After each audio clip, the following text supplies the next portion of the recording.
Η οπτασία του Σαρακινού.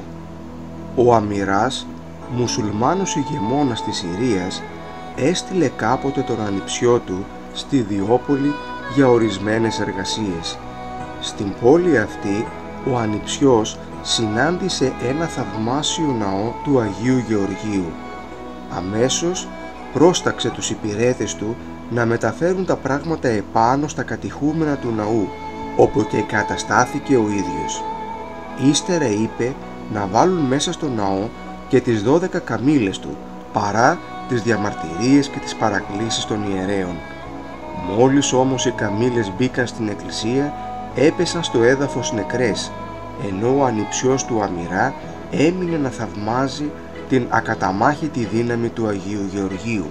Την άλλη μέρα, καθώς ο ιερέας τελούσε τη Θεία Λειτουργία, ο Σαρακινός το παρακολουθούσε από τα κατηχούμενα. Τότε ο φιλάνθρωπος Θεός του άνοιξε τα μάτια της ψυχής και τι βλέπει? Τον ιερέα να σφάζει ένα μικρό παιδί και να χύνει το αίμα του μέσα στο Άγιο Ποτήριο, ενώ το σώμα του να το κόβει και να το τοποθετεί στο Ιερό Δισκάριο. Όταν τελείωσε το κοινωνικό, παρατηρούσε ο Σαρακινός απορριμμένος τον ιερέα να μεταδίδει στο λαό τις άρκες και το αίμα του παιδιού.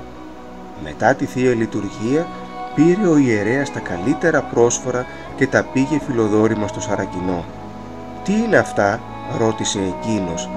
«Αυτά, αφέντη μου, είναι ψωμιά που προσφέρουν οι πιστοί.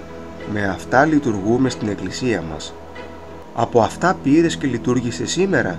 ρώτησε θυμωμένος εκείνος. «Δεν σε είδα εγώ που έσφαξες το παιδί και έδωσες τη σάρκα και το αίμα του στο λαό? Νομίζεις πως όλα αυτά δεν τα έβλεπα? Κακούργε φωνιά!» Ο ιερέας τρόμαξε, δόξασε το Θεό και είπε «Πιστεύω, αφέντη μου, πως ο Θεός σε έχει κατατάξει στη χωρία των σωζωμένων, αφού σε αξίωσε να δεις τέτοιο φρικτό μυστήριο. Αυτή τη θεωρία ποτέ δεν αξιώθηκα εγώ να τη δω, αλλά βλέπω πάντα μπροστά μου ψωμί και κρασί. Εμείς πιστεύουμε πως ο άρτος και ο ίνος που προσφέρουμε στη Θεία Λειτουργία μας είναι σώμα και αίμα Χριστού, μα τούτο το θαυμαστό δεν το βλέπει ο καθένας». Ακούγοντας την εξήγηση αυτή, ο Σαρακινός θαύμασε και αποφάσισε να γίνει χριστιανός. Βαπτίστηκε, πήγε στο Σινά, έγινε μοναχός και αργότερα επισφράγισε με το μαρτύριό του την ορθόδοξη πίστη του.